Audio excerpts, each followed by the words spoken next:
science engineering major, and I got the 2 best mid-range shooters in America right here. Y'all got questions for my kids? You guys fell behind in the first half and kind of trailed the entire game until the fourth period. I think you took the lead. What was it you did differently that helped you to get that lead and come back? Either one.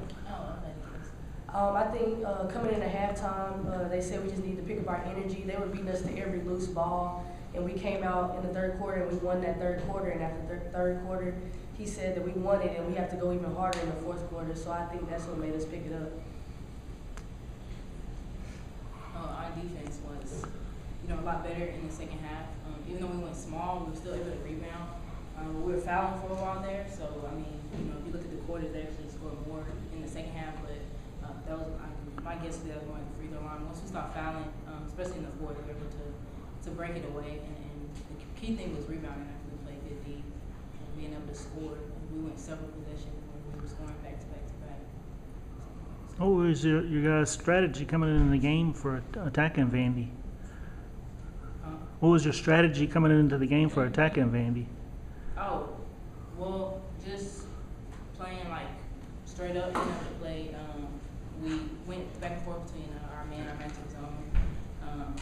Our matchup zone, we had issues dropping down and with the backside steal from our post players, their post players. And then in the second half, we also started trapping the post, even though, especially since we were small.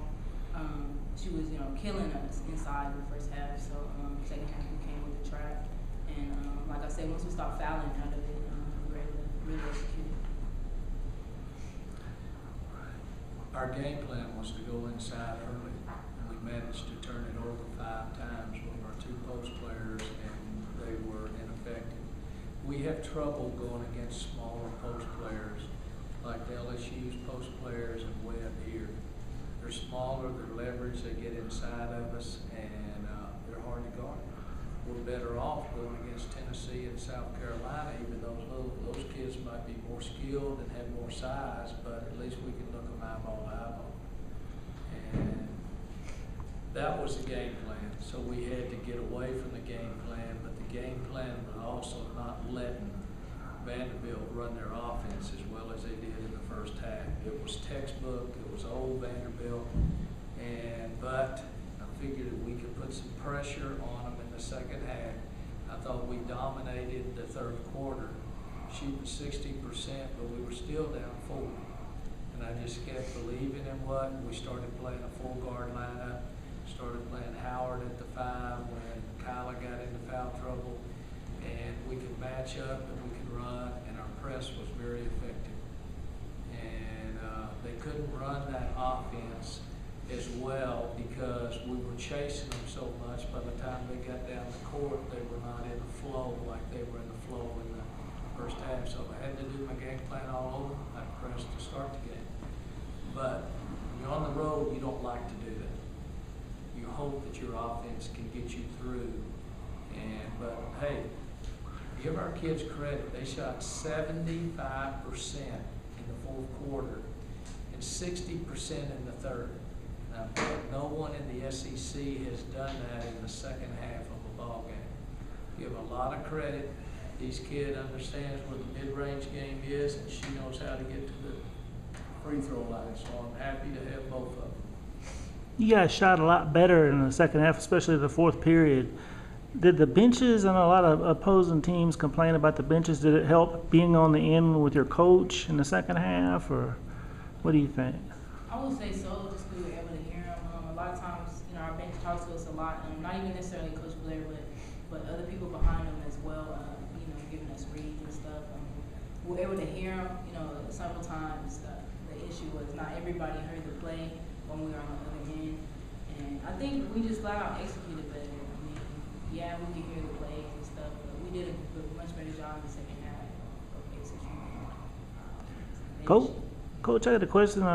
You're a veteran coach, and this is their 6th straight loss. They beat a ranked Kentucky team on the road, and now they've lost 6 straight, I think. What causes it? How do you? That's why the SEC is the best league in the country. I had 7 games in a row, except for the last 3 games, where we went down to the last possession or the last 30 seconds of the game. 7. We went 4-3 during that time. South Carolina twice, Missouri, Alabama, taking charges like we do, like Jordan does. This is how balanced this league is, because there's no bottom. Okay, she doesn't have the impact players that she's had in years past. They're coming. She's got a great recruiting class coming in. She runs her stuff as good as anybody in the league. They're hard to defend because they're a disciplined team. We did a better job in the first half because we didn't put them in the free throw line. We got some deflections and some steals away from the post player because sometimes when I went smaller, we were able to deflect the ball, keep it out of Webb's hand. But give her credit for what she does. Now, she's 15-12. Obviously, for her to make the NCAA tournament, she's going to have to win the SEC tournament. She's done it before. If not, go to the WNIT and win that one. I've played that game too. But just think, she's getting everything she can out of her team. Sometimes there's some of us right now that have better players. And I've got seniors. Seniors win championships for you. Makes sense. Hey, you got a good city. We went, me and the radio guy, we went to Hattie's, that fried chicken place. But I couldn't go that hot stuff. He did. I went to Southern State. That was good. Went down to Bailey's Sports Bar and Grill, watched ball game last night. It was a great day for Aggies because we beat Kentucky, which I know y'all always like somebody beat Kentucky in the men's game. And I went to the Swinging Door, heard a little country music. So I had a good time. And this is only the second time I've ever won in this gymnasium. Because Foster and Melanie, y'all don't realize you got 2 Hall of Fame coaches there. Foster's already in. Melanie, when she gets that reinforcements back, she'll be fine. But I'm not trading these 2 right here. They're good. All right. Appreciate y'all. Hey, thanks, Coach.